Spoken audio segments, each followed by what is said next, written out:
Hai semuanya, dimanapun kalian berada, bagaimana kabarnya? Kembali lagi dengan aku di Aya Story. Kali ini aku akan membahas tentang seorang wanita muda yang bernasib malang karena dirinya ini dirasuki oleh 6 entitas iblis di dalam tubuhnya. Wanita muda ini bernama Annelies Michel. Karena saking susahnya menyembuhkan Annelies Michel ini dari gangguan iblis yang merasukinya, sampai-sampai dirinya ini harus menjalani 67 kali ritual pengusiran setan atau ruqyah. Tetapi dari 67 kali ruqyah tersebut tak juga membuat hilang iblis yang merasuki tubuhnya. Malah si Annelies Michel ini mengalami kejadian tragis dalam hidupnya yang membuat orang tua dari Annelies Michel ini menyesal seumur hidupnya. Kisah hidup dari Annelies Michel ini emang nyata dan serem banget cuy. Sampai-sampai kisah hidup dari Annelies Michel ini dibuat menjadi film horor yang sangat bestseller guys, berjudul The Exorcism of Emily Rose. Oke, langsung saja, seperti apa kisah hidupnya dari Annelies Michel ini sembari Aya Story cek ombak banyak yang nonton atau enggak kalau membahas kisah horor di dunia nyata guys. Langsung saja kita mulai ceritanya. Let's Anna Elizabeth Annelies Michel atau yang dikenal sebagai Annelies Michel lahir di kota Bavaria, Jerman pada tanggal 21 September tahun 1952. Annelies tumbuh di keluarga Katolik yang taat dengan ayah yang bernama Joseph dan ibu bernama Anna. Annelies ini dibesarkan bersama dengan 3 saudara perempuan oleh orang tuanya dengan didikan agama yang keras guys. Sehingga Annelies Michel ini menjadi seorang wanita muda yang religius sekaligus rajin beribadah. Namun walaupun Annelies Michel ini religius, tetapi di kehidupannya dirinya ini kerap mengalami kejadian-kejadian mistis yang tak masuk akal bagi manusia normal. Kejadian mistis tersebut bermula di tahun 1968 saat Annelies berusia 16 tahun. Di suatu malam tiba-tiba Annelies ini kejang-kejang cuy, lalu pingsan dan tak sadarkan diri. Kemudian setelah sadar, dirinya pun mengaku tadi pingsan karena ada sesuatu yang menekan dan menghibit dadanya sehingga dia sesak napas lalu tak sadarkan diri. Kemudian di bulan Agustus tahun 1969 atau setahun kemudian saat dirinya berusia 17 tahun, kejadian tersebut terulang kembali cuy. Annelies tiba-tiba kejang-kejang dan tak sadarkan diri lalu pingsan guys. Lalu karena panik, ibu Annelies memanggil dokter keluarganya yaitu Dr. Fogg. Tetapi setelah diperiksa oleh Dr. Fogg, Annelies tidak terdeteksi memiliki penyakit apapun. Lalu tak sampai di situ aja, ibu Annelies kemudian memeriksakan Annelies ke dokter spesialis saraf bernama Dr. Luthi untuk memeriksa Annelies dengan EEG atau semacam alat scan untuk memeriksa otak gitu cuy. Tetapi setelah muncul hasilnya, Annelies tetap tidak memiliki penyakit apapun di otaknya. Dan Dr. Luthi pun menyimpulkan bahwa Annelies ini hanya kejang-kejang biasa. Kemudian kejadian kejang-kejang dan pingsannya Annelies ini berulang-ulang terjadi sampai tahun 1972. Dan ibu Annelies pun rutin memeriksakan Annelies ke dokter dan dokter pun memeriksa Annelies dengan scan otak tadi cuy. Yang hasilnya tetap sama aja, yaitu tidak terdeteksi penyakit apa-apa guys. Kemudian dokter pun memberi Annelies ini obat penenang agar tidak kejang-kejang dan pingsan lagi gitu cuy. Tetapi di tahun 1973 ketika Annelies berusia 21 tahun, hal-hal mistis pun mulai muncul untuk mengganggu dan mempengaruhi kehidupan Annelies berikutnya guys. Annelies mulai mendengarkan suara ketukan di pintu kamarnya saat malam hari. Tetapi setelah dibuka, tak ada satu orang pun yang berada di balik pintu tersebut. Bahkan nih, adik-adiknya Annelies ini pun juga mendengarkan suara-suara ketukan di pintu kamarnya Annelies tersebut guys. Annelies kemudian mulai mendengarkan suara bisikan-bisikan di telinganya yang bilang bahwa Annelies akan masuk neraka. Kemudian ibu Annelies kerap melihat Annelies diam dengan waktu yang cukup lama dengan muka yang tegang dan menghadap ke patung Buddha Maria yang ada di kamarnya dengan mata yang kelihatan hitam semua cuy. Gak ada putih-putihnya sama sekali gitu guys matanya si Annelies ini cuy. Kemudian ibu Annelies juga melihat bahwa tangan Annelies berubah seolah-olah tangannya ini memiliki cakar atau kuku yang panjang gitu guys, dan dengan tangan yang berbulu. gimana nggak serem tuh, berubah jadi macan mungkin ya guys ya. Melihat hal tersebut, kemudian ibu Annelies pun memeriksakan Annelies lagi dong ke dokter. Dan setelah diperiksakan ke dokter Luti lagi, Annelies mengaku bahwa dirinya ini sering melihat iblis dan mendeskripsikan secara detail gimana bentukan dari si iblis tersebut guys. Kemudian Annelies juga mengaku bahwa iblis-iblis tersebut berusaha menyiksanya dan sekarang udah mulai merasuki tubuhnya. Tetapi dokter Luti di sini tetap memeriksa dengan scan otak dan sama seperti sebelumnya guys. Kondisi kesehatan Annelies terdeteksi aman dan dokter Luti pun merekomendasikan kalau ibu Annelies coba memanggil pendeta aja. Siapa tahu bisa membantu kesembuhan dari Annelies ini guys. Karena penyakit Annelies ini tidak terdeteksi oleh medis. Awalnya ibu Annelies belum mau ke pendeta nih, karena belum percaya 100% gitu cuy kalau Annelies ini kerasukan gitu guys. Tapi kemudian keanehan dari Annelies sering terlihat, karena semua anggota keluarga Annelies ini sering mencium bau kotoran yang terbakar, dan bau tersebut berasal dari kamar si Annelies ini guys. Karena udah terlalu parah, ibu Annelies pun lalu memanggil seorang pastor bernama Pastor Ernest Alt, atau yang terkenal dengan Pastor Alt. Sementara Pastor Alt ke rumah Annelies karena tidak melihat tanda-tanda keanehan-keanehan yang diderita Annelies saat itu, Pastor Alt pun lalu hanya mendengarkan keluhan-keluhan dari Annelies dan ibunya saja. Kemudian akan kembali ke rumah tersebut kalau Annelies pas kejang-kejang dan pingsan lagi gitu cuy. Pas kejadian Annelies ini lagi kejang sama pingsan doang guys, dia mau ke situnya cuy.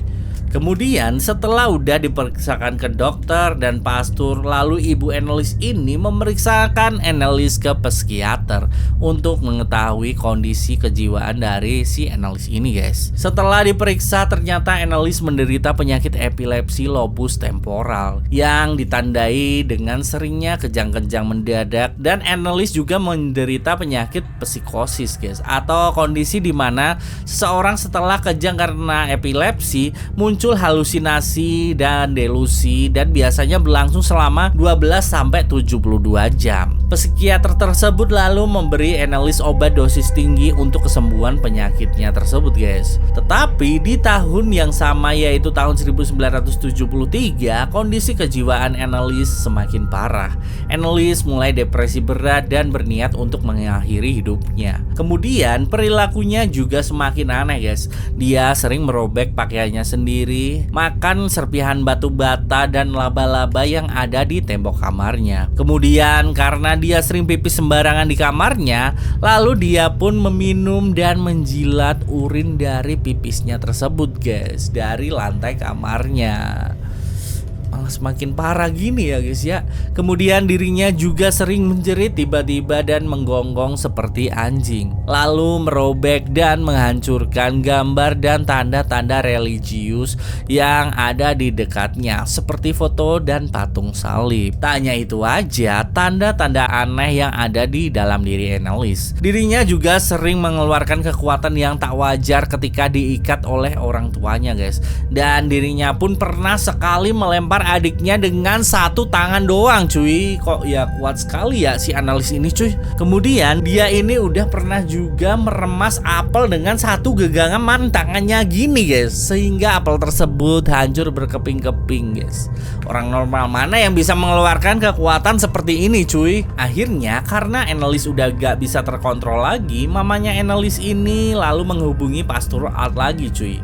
Kemudian Pastor Alt ini datang ke rumah Annelies dengan mengajak temannya yang merupakan pastor spesialis pengusiran setan atau ruqyah kalau bahasa Indonesianya cuy, atau dalam bahasa Inggrisnya yaitu eksorsisme, yang bernama Pastor Rodwig. Tetapi setelah memeriksa keadaan dari Annelies ini, Pastor Rodwig pun menyimpulkan bahwa Annelies ini telah dirasuki oleh banyak iblis yang bersarang di dalam tubuhnya. Dan ibu Annelies pun meminta agar Pastor Rodwig ini mengusir iblis-iblis tersebut yang berada di tubuh anaknya tersebut. Tetapi di sini karena udah terlalu parah dan terlalu banyak iblis yang merasuki tubuh si Annelies ini, kemudian mungkin karena Pastor Rodwig ini entah ilmunya belum nyampe atau gimana nggak tahu guys. Tetapi yang pasti dirinya pun menolak melakukan pengusiran setan atau ritual eksorsisme tersebut cuy. Kemudian setelah Pastor Rodvik ini nggak mampu melakukan ruqyah atau eksorsisme tadi, Ibu Annelies pun pergi dan meminta tolong kepada Uskup Wurzburg untuk mengusir iblis-iblis jahat yang ada di dalam tubuh Annelies. Uskup Wurzburg pun menugaskan Pastor Arnold Strand dan didampingi dengan Pastor Al tadi. Kemudian di tanggal 24 September tahun 1975 pengusiran setan atau ruqyah pertama Annelies pun dilakukan, dan Pastor Renz memperbolehkan orang tua dari Annelies ini untuk merekam ruqyah tersebut dengan kaset. Dan inilah cuplikan suara asli dari Annelies saat proses ruqyah ini berlangsung, guys. Vater, ich hätte mir nie gedacht, dass das so grausam ist. Ich habe mir immer gedacht, ja, also, ja, ich will auch für die anderen leiden, damit die nicht mir kommen so. Die müssen in eigenen Seminaren ausgebildet werden, die dürfen nicht auf die anderen Universitäten. Kapiert? Als Kind Gottes. Ich hab ein Maul erschlagen.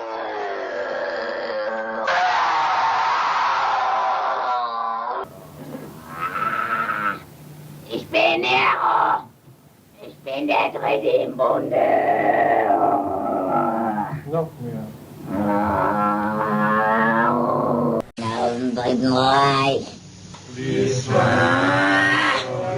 Der steckt darin, der drinnen. Der das ganze Deutschland verführt, oder? Und jetzt bin ich verdammt. Ritual pengusiran setan atau ruqyah tersebut berlangsung selama 10 bulan.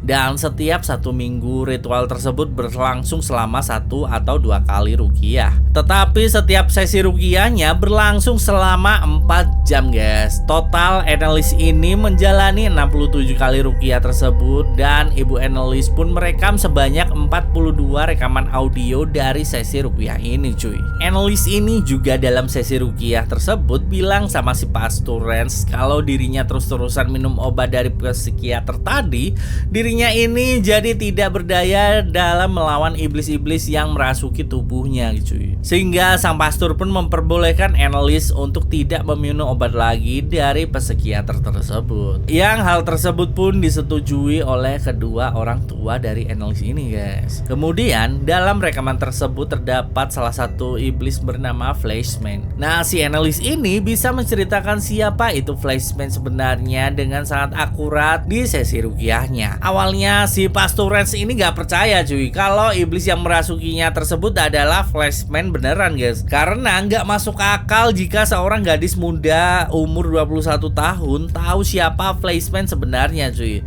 Tetapi setelah Annelies ini menceritakan bahwa si Fleischmann atau si Valentin Fleischmann ini merupakan seorang pendeta di tahun 1500-an yang diusir dari gereja karena tindak kejahatannya. Pastor dan orang tua Annelies pun terkejut mendengar pengakuan tersebut, guys. Akan tetapi selama sesi ruqyah ini berlangsung, bukannya Annelies ini semakin membaik, malah kondisinya semakin memburuk, di mana dia udah mulai menyakiti dirinya sendiri dengan menggigiti badannya, membenturkan kepala ke tembok, dan menabrakkan dirinya ke benda-benda di sekitarnya yang membuat badannya ini mengalami cedera yang sangat serius, guys. Kemudian dirinya juga tak segan-segan melukai orang yang berada di sekitarnya, sehingga orang tuanya dari Annelies ini terpaksa mengikat tangan dan kaki Annelies ini ke tempat tidur. Tetapi yang parah dari itu semua adalah Annelies udah mulai tidak minum dan makan lagi, guys.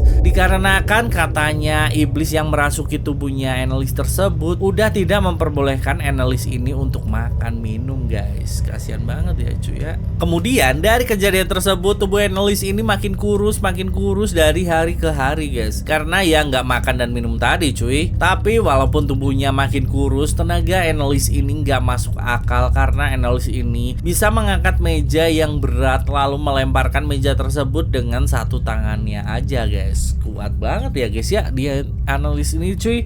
Masa ini, cuy, apa namanya, udah kurus kering loh, tinggal tulang aja bisa ngangkat meja dengan satu tangan lalu melemparkannya gitu, guys. Kemudian pada bulan Juni tahun 1976, bentuk tubuh dan muka si Anneliese Michel ini udah mulai tinggal tulang sama kulit doang guys. Dengan berat badan sekitar 66 pound atau sekitar 30 kilo aja cuy. Tubuhnya si Anneliese ini udah mulai demam tinggi, tetapi kalau mau diperiksain ke dokter, Anneliese ini udah nggak mau guys. Dan di tanggal 30 Juni tahun 1976, ritual ruqyah sesi terakhir dari Anneliese pun dilaksanakan. Tetapi Anneliese di sini hanya bilang tolong pengampunan dosa. Dan setelah proses ritual ini selesai, Anneliese cuma bisa tertidur lemas di kasurnya. Lalu di keesokan harinya pada 1 Juli tahun 1976, Anneliese Michel ditemukan sudah tak bernyawa lagi oleh orang tuanya di dalam kamarnya. Setelah kematiannya, kemudian saat diotopsi, Anneliese ini meninggal dunia karena kekurangan gizi dan dehidrasi parah yang disebabkan karena tidak makan dan minum tadi guys. Kemudian saat meninggal dunia, badan Anneliese hanya tinggal tulang dan kulitnya aja dengan bobot hanya 66 pounds atau sekitar 30 kilo aja di usianya yang ke-24 tahun. Kasihan banget ya guys ya. Tetapi setelah Anneliese ini meninggal dunia, di negara Jerman kala itu kematian dari Anneliese ini malah menjadi kasus yang kontroversial guys. Dikarenakan orang tua dan pastor yang melakukan ritual pengusiran atau ruqyah tersebut dianggap melakukan kelalaian dan dianggap menghalangi penanganan medis untuk pengobatan penyakit yang diderita oleh Anneliese Michel. Masyarakat di Jerman melihat kasus ini terbagi menjadi dua kubu, antara percaya kalau Anneliese ini kerasukan setan dan ada yang nggak percaya sama sekali guys. Lalu bagi mereka yang nggak percaya ini, mereka ini menganggap bahwa Anneliese ini memiliki penyakit mental yang harus ditangani segera oleh penanganan medis atau oleh dokter gitu cuy. Kemudian setelah itu kasus kerasukan setan dari Anneliese ini pun masuk ke meja pengadilan. Di sidang dari kasus Anneliese ini berlangsung di bulan Maret tahun 1978, di mana di persidangan ini memperdebatkan antara kepercayaan mistis dan kepercayaan medis guys. Jaksa penuntut yang menuntut kedua orang tua Anneliese dan dua orang pendeta yang melakukan ritual pengusiran setan tersebut menuntut mereka karena dianggap telah menghalang-halangi tindakan medis dalam mengobati penyakit Anneliese. Penuntut membuktikan bahwa Anneliese menderita epilepsi yang telah didiagnosis oleh psikiater tadi guys, sehingga dirinya ini tiba-tiba kejang-kejang itu cuy. Lalu selama 10 bulan ritual eksorsisme atau ruqyah ini berlangsung, Anneliese tidak diberi perawatan medis dan kedua orang tua Anneliese ini mengizinkan Anneliese untuk tidak minum obat dari psikiater tadi cok. Dan orang yang mempengaruhi Anneliese agar tidak minum obat ya dua pastor tadi cok, yaitu Pastor Renz dan Pastor Al tadi guys. Lalu soal Anneliese yang kerasukan setan, jaksa penuntut umum menjelaskan secara medis bahwa Anneliese ini memiliki penyakit psikosis sehingga muncul halusinasi dan delusi yang berlebih dalam diri Anneliese guys, yang menyebabkan dirinya pun berhalusinasi bahwa Anneliese ini kerasukan iblis cuy. Kemudian pengacara dari 4 orang terdakwa yaitu orang tua Anneliese dan pastor yang melakukan ritual tadi melakukan pembelaan cuy. Pengacara tersebut berpendapat bahwa para terdakwa bertindak murni untuk kesembuhan Anneliese dengan niat baik dan sesuai dengan hak kebebasan beragama di negara Jerman. Hak tersebut juga berlaku dalam mempercayai hal-hal gaib dalam agama seperti kerasukan lalu pengusiran setan yang berada dalam tubuh si Anneliese ini guys. Yang hal tersebut sesuai dengan agama dan kepercayaan Anneliese di negara Jerman sana. Dan soal menyetop obat yang diberikan psikiater, mereka mengklaim bahwa kondisi Anneliese bersifat supranatural dan murni kerasukan setan, bukan sekedar gangguan medis guys. Hal tersebut bisa dibuktikan dengan dokter ahli syaraf yang melakukan scan EEG atau scan otak kepada Anneliese, dan setelah memunculkan hasilnya Anneliese tidak terdeteksi memiliki penyakit apapun. Kemudian kedua orang tua Anneliese pun menunjukkan atau memutar rekaman pengusiran setan atau ruqyah tadi di persidangan, dan kedua pastor tersebut menjelaskan bahwa ini suara Anneliese saat kerasukan iblis, dan iblis yang ada di dalam tubuh Anneliese berjumlah 6 entitas yang bisa dibuktikan bahwa suara Anneliese ini di rekaman tersebut berbeda-beda guys, dan suara tersebut adalah suara pendeta Fleischmann, Lucifer, Adolf Hitler, Judas Iskariot, Nero, dan suara Cain. Tetapi di persidangan tersebut hakim kelihatannya nggak percaya guys dengan isi rekaman tersebut dan menganggap bahwa rekaman tersebut udah direkayasa oleh orang tua Annelies cuy. Bukti selanjutnya bahwa setelah Annelies meninggal dunia, kemudian jasad Annelies ini lalu diotopsi. Nah, dari hasil otopsi tersebut menunjukkan bahwa di otak Annelies ini tidak menunjukkan bahwa Annelies ini menderita epilepsi atau penyakit mental lainnya. Tetapi hakim di persidangan tersebut tetap menjatuhkan hukuman terhadap 4 orang terdakwa dengan kasus kelalaian dan dianggap menghalangi penanganan medis untuk pengobatan penyakit yang diderita oleh Annelies Michel. Hakim menjatuhkan vonis 6 bulan penjara dengan masa percobaan selama 3 tahun serta diwajibkan membayar denda di persidangan kepada keempat orang terdakwa di kasus ini. Tapi nih, menurut kalian, apakah si Annelies Michel ini beneran kerasukan iblis? Ataukah Annelies Michel memiliki penyakit epilepsi dan psikosis? Coba komen di bawah ya guys ya. Ataukah kalau Annelies ini meminum obat dari psikiater tadi terus menerus, apakah bisa sembuh penyakit Annelies?